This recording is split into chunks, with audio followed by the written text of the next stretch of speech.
Okay, so this is a very, very clean IC751A, and this is the small print IC751A, and if you've seen a few 751As, you'll realise that the later versions, the last ones that came out, they differentiated it with this smaller print here versus the larger print 751A. So this is a very late model 751A, and not a lot of other ways of telling that, because there was no distinct changes. There were rumours of different things they modified and upgrades and things, but a little bit difficult to prove a lot of what was coming out of Japan at the time. But nice radio. This one is in absolutely superb condition. It really is clean. It's just, yeah, it's one of the ones that's come off our museum shelves, and we're just getting rid of some of these double ups, which are, we don't need multiple numbers of them, and it's time. We had one, actually just went down to Tasmania just recently, and a client of mine down there is DXing all over the world, sending me, he's having a ball with it. So yeah, look, they are a radio to be enjoyed, and certainly something that I quite like them. Probably because I was an Icom service tech back in the day with Jensen Electronics, and this was always easy to get around, you know, hit your band switch and basically round you went, etc, etc.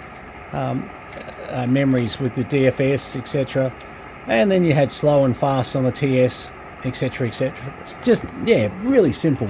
The other thing too was they did come as an all mode, so you did have AM, FM, oh, scorch, there we go, FM, and they basically had AM like so, function FM, CW narrow, sideband, lower sideband if you wanted to change, reverse, how was it there? Sorry, I've got it right now.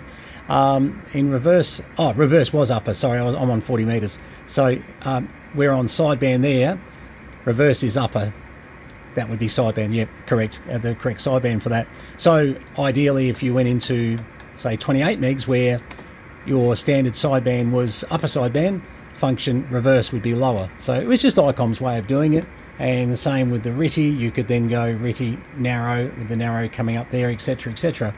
But yeah, so it wasn't a difficult system to get used to. Quite enjoyed the fact that as you went from band to band, you had your correct sideband that would come up straight away. As you can see, that auto changes as I come around, and yeah, just you didn't really have to think too much, which was kind of nice. But great radio. Power output, these things were brilliant. Good 100 watts, as you'll see here. 1, 2, 3, 4, 5, 1, 2, 1, 2. Now, if I come up with 7100, actually, whoops, hang on. This is where you don't leave your band switch on, 7100.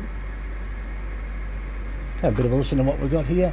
1, 2, 3, 4, 5, 1, 2, 1, 2, 1, 2, 3. I'm on 14 now, sorry. Guys, I'm going mental. I was looking up at the other radio, and I'm not concentrating enough here. Right. Slow things down a bit. We might actually hear the thing. 1, 2, 3, 4, 5. 1, 2, 1, 2, and really good power output. 1, 2, 3, 4, 5. 1, 2, 1, 2. Hello, 1, 2, 3, 4, 5. 1, 2, 1, 2. Yeah. No, look, really, these things were always known for great output stages. This has got the 240 volt PS35 power supply fitted in as well. So this is really, quite an optioned up radio, and it's sort of my preference. If you can have that as a plug into 240 volt, lovely way to go, and just saved you a lot of efforts with external power supplies. The power supplies fit quite neatly inside them, and the thing was with the Icom power supplies, they were really noise free, so you weren't putting in a switch mode that you were going to say, well, there's a birdie, there's a birdie, there's a birdie. It just wasn't that way. They were spectacular, and I suppose we should have turned that off. A little bit of noise.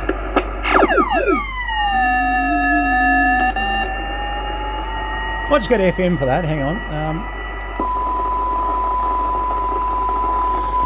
0.5 a microvolt, and have a look at that signal.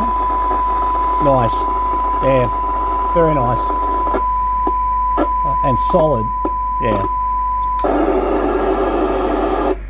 Absolutely solid. No, look, they are just a fabulous, fabulous radio. And I'm sorry to be getting rid of some of these unmarked ones. I have but we did double up on a lot of radios, and you're going to find, I mean, you've had a look at some of our as-is stuff, which is just stuff that, you know, has been sitting on the shelves more so out in the barn.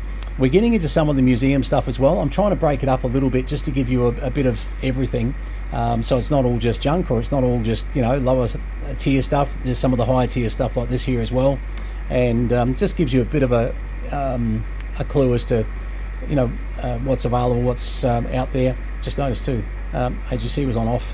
It's all right, for any test we've been doing hasn't been a problem, but interesting. So the IC751A, it's one of those radios where the only faults we've ever seen with them tend to be these little boards here, and I happen to have one out at the moment, which is the good news, totally replaceable. We get a board out of Europe these days, which replaces that board, and it's just the RAM backup board, which you'll hear about, that Icoms sometimes go faulty, and you know, about $100 you put a board in it. It's about the only fault I've ever had with a 751A. Seriously, it's such an easy fix, and it's something that doesn't need to go to a technician. Basically pull out some 8, 9, 10, 11, 12, 13 screws, and pull the board out, one screw in that, put the other board in, bang, put it back in, everything just fires back up. There's not even a startup routine on the 751As. On the 271, 471 RAM boards, you've got to go through a little bit of a startup routine on the front panel, but with the 751A, you just plug the board in, bang, it is ready to go, and you don't have to think about it. The excuse me, microphone that comes on, they just show you how new this looks. Like, there's not even a chance of it looking like there's a stretch anywhere. You know, as I was just saying, anything that I'm seeing is just a little bit of dust, but it's not. No, it's not even. Museum building keeps pretty clean, to be honest. It's air conditioned 24/7, and it's a nice, stable environment for radios actually, and something that you know, most people really enjoy sort of coming into, because it's generally pretty good. But anyway, that is a bit of a look at the IC751A. Just going to change something here. So I just want to turn this around and just show you the rear here. This is how your power supply sorts out. So this is where the old DC lead used to just come in, and you still can. You can take that off and run it from DC off a DC power cord, no problems. 240 volts in there. Obviously interfacing for your IC2KL amplifier if you ever need to. And in the back here you've got ALC and relay for amplifier switching. Receive, and so if you wanted to run just a receive antenna, etc., you can actually do that quite easily off the back there. So there you go, there's its original plate just there with serial number, just to give you an idea of what you're buying. Something I did notice before, and I was just panicking a little bit, but we did find it down here. If you noticed back in the video earlier, that was actually missing, and I was this is for the lock function, and it's not a function you use very often, and you know, probably wouldn't have been the worst thing on the planet. But I was thinking to myself as I was doing the video, I could see it down on the left hand side there. I'm thinking, it was a bit dark, and I'm thinking, is that button missing? And I thought, oh, anyway, found it. The button had actually popped off, and believe it or not, we found it in the museum. I had to take a break for this video for a second. We found it in the museum on the floor below where the radio is sitting on the shelf. So obviously someone's done that to it, and it's actually popped off on the spring load and hit the floor, and it shows how much we clean our floors. Anyway, that's a good ending, wasn't it? Anyway, you imagine trying to get one of these. We'd be stealing something off another radio, trust me. It would be coming off an old 2 meter set or anything just to fix that, because this radio is just too nice not to have a, you know, a button extension missing, that's for sure. Anyway, these are things that happen behind the scenes that we don't normally tell you what's going on. We normally sort of just sneak it in there and say, but I thought, nah, you know what, what's it going to hurt to say that we're all human and sometimes these things happen, and I don't know. A weird one. Anyway, really nice IC751A. It is definitely collector condition. It is definitely something that, you know, if you're looking for one, you know, you would be really, really happy with this. It's just something that you just absolutely love. It's a keeper, but it's also a radio you use every day, as my mate Mark down in Tassie would tell you. Now, he's moving over some portable operations, so things are changing for him at the moment, but his time with his 751A, he absolutely loved it. Absolutely loved it. We went through a couple of radios getting it right for him. We sent one down that just wasn't quite right for him, but we never give up. And, you know, it's all about customer satisfaction. In the end, it's got to be something that you like, you know. So, yeah, had a ball. So, you know, believe it or not, I still believe in total customer satisfaction. I still think, unless it's one of our as-is sales where I think, hey, hang on, you know, there's got to be a limit to that. But when it comes to quality radios like this, you know, it's stuff that you want to stand behind because you're proud of them. You just, it's a good radio. Look, I know I'm biased because I'm an ex-Icom tech, but they're good. This was a solid chassis. This was something that, I don't care how old they get, this will work till the day, you know, well, today, the day caps start dying in them, I suppose. But seriously, they really do have a great track record. So if you end up buying this, you're buying one of our museum's units that, you know, was meant to stay there forever.